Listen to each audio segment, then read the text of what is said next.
Top chokeout number 5. All right, right now I want to show you how to apply a guillotine choke. A guillotine, most people call it a guillotine choke, go to my side body, from the side here, or this type of side. We call it a side headlock. A true guillotine choke is when a person shoots in. I'm going to use my hands to move his head and control it either way to get it to the center of my stomach. Come in. So my main goal is to have his head focus right under my stomach and my chest above his head.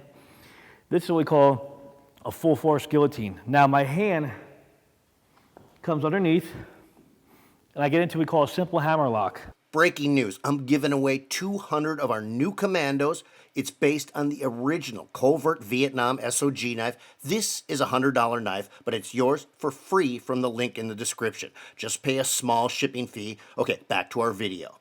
I lock both my hands just like this. Once I apply pressure, I take my thumb to my chin and my chest to my groin section like this, and he's instantly out.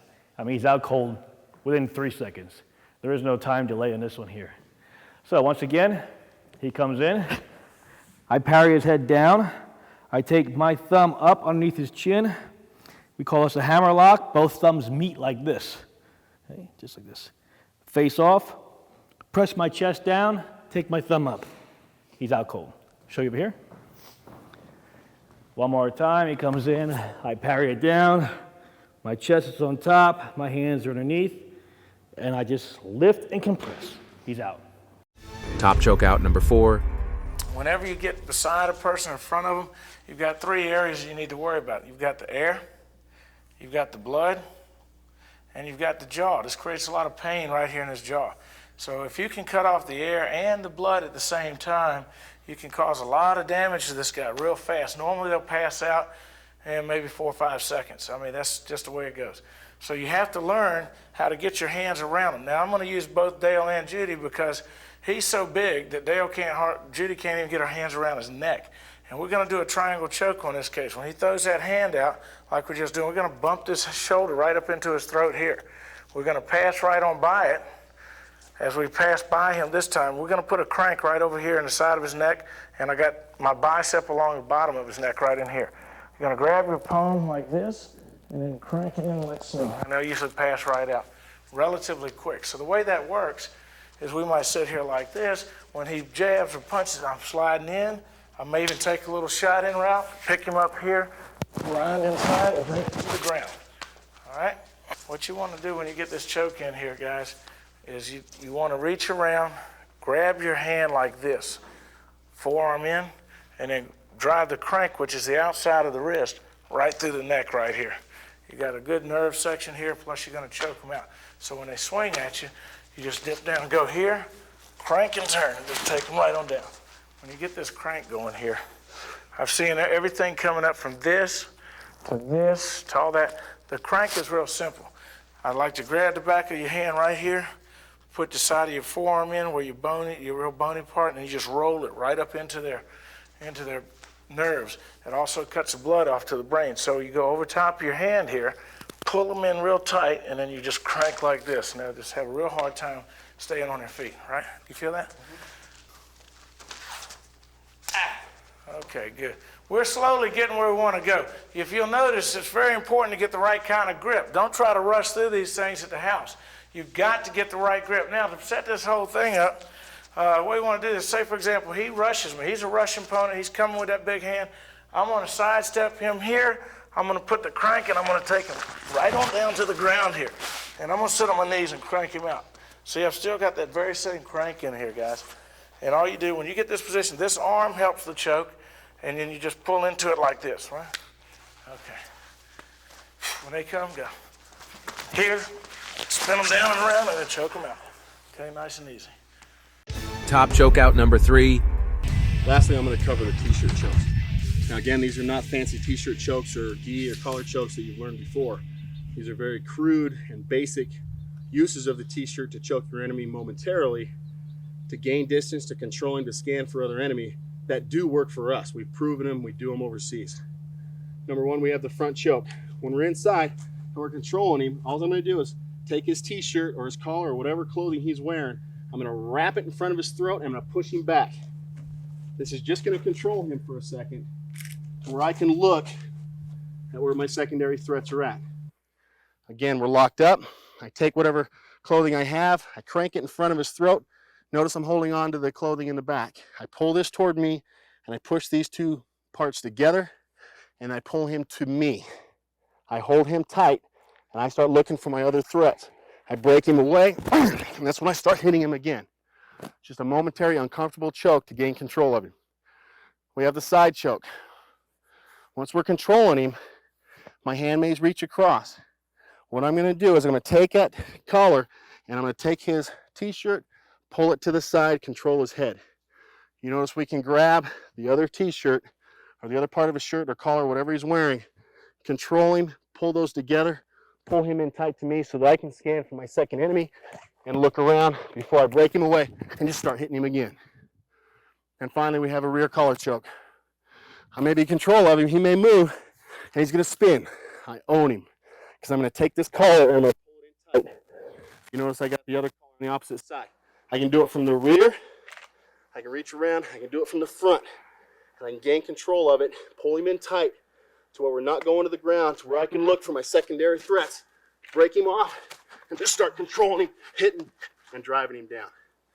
So again, the purpose of this choking techniques is not to grapple, but it's to gain momentary control of my enemy so that I can control him, scan the area for secondary threats, push him away, and lay the hate. Remember, I'm giving away a $100 Commando fixed blade knife for free. There are only 200 available. Just pay shipping and it's yours. Get to the link in the description right away. Okay, back to our video. Top chokeout number 2. These are called naked chokes. We don't have to use the clothing just in case the person has no shirt on. We've torn the shirt off in a fight. We're choosing to finish this person off with one of our chokes. So the first is called the clasping choke or naked choke. So I'm going to have Joel sit down on the ground.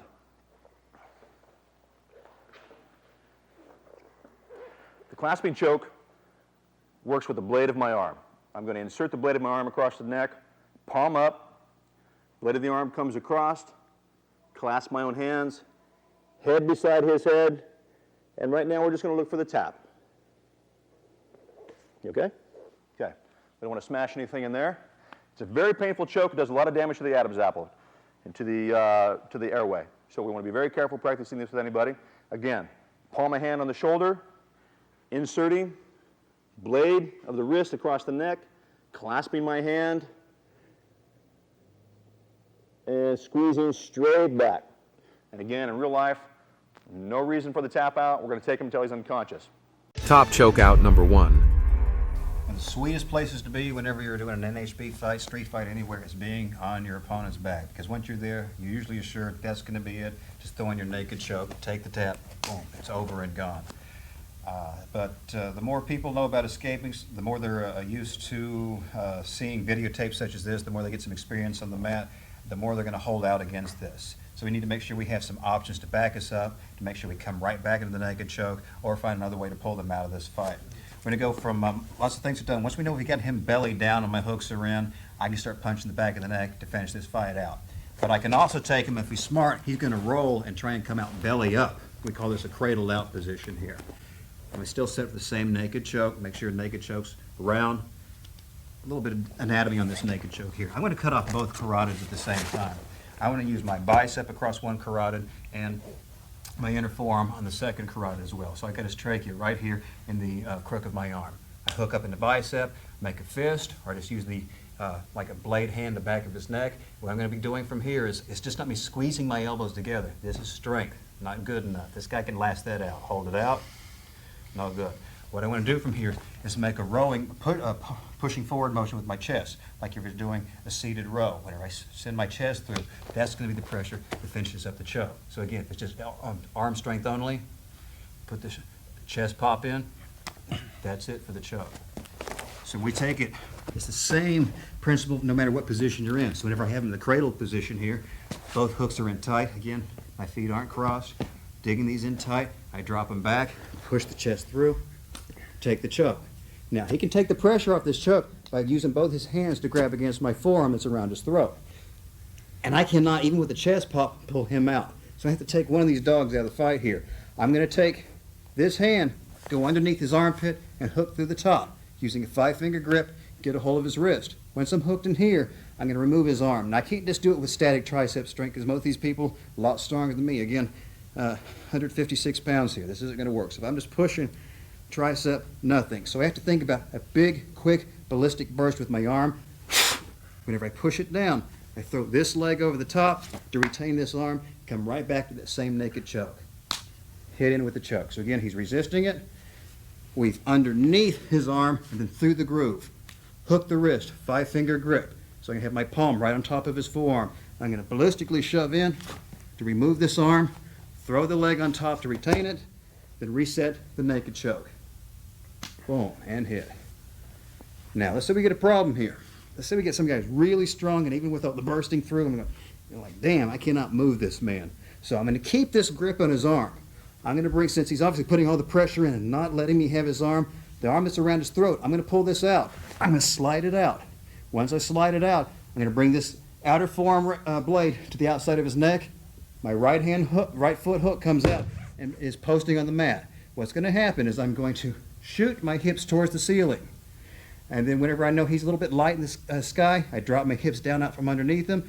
I get myself perpendicular beneath him. I'm going to push away against the side of his neck, throw my leg over the top, and then pull out either an arm scissors or into a standard straight arm bar from here. Here's how we set that up. During the choke, he's blocking me out. Weave underneath, hook it in. Too strong for me to push him away. Slide this arm out, shove across with the outer blade of the forearm. Post on the mat, push him away, leg over the top, either arm scissors or the arm bar from here. Now, some people come out of this cradle position, but they'll underhook your leg. Go ahead and just reach underneath with it, and go ahead and come all the way up. They hook all the way underneath and turn directly into. Pretty smart thing to do, actually. We got a way to stop this up. I'm going for the choke, get everything set up. I've already have this hook in. Whenever he starts to come underneath my leg, I'm going to let him take some momentum. I'm going to allow this leg to come all the way up to his shoulder. I get on top of his shoulder and stop it here. I take and retain his arm with me, and I go ahead and hook up my triangle from here. Once I have the triangle, I'm going to go ahead and take the straight arm bar and squeeze into my triangle, taking the head at the arm bar at the same time. Boom, take the hit. Look that again. Come around, he's resisting. I set up, he's trying to scoot it out. Let the leg come on top, retain the arm, set up the triangle, put the squeeze in the triangle, and take the arm bar. Right there. One final way to pull him out of this whenever he's trying to come out the back door.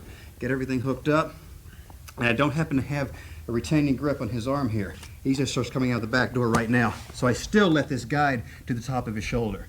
Once it's at the top of the shoulder, I'm going to allow, this is my right leg on top, my right arm's going to come around, grab a hold of my shin. I'm going to take a leg scissors choke.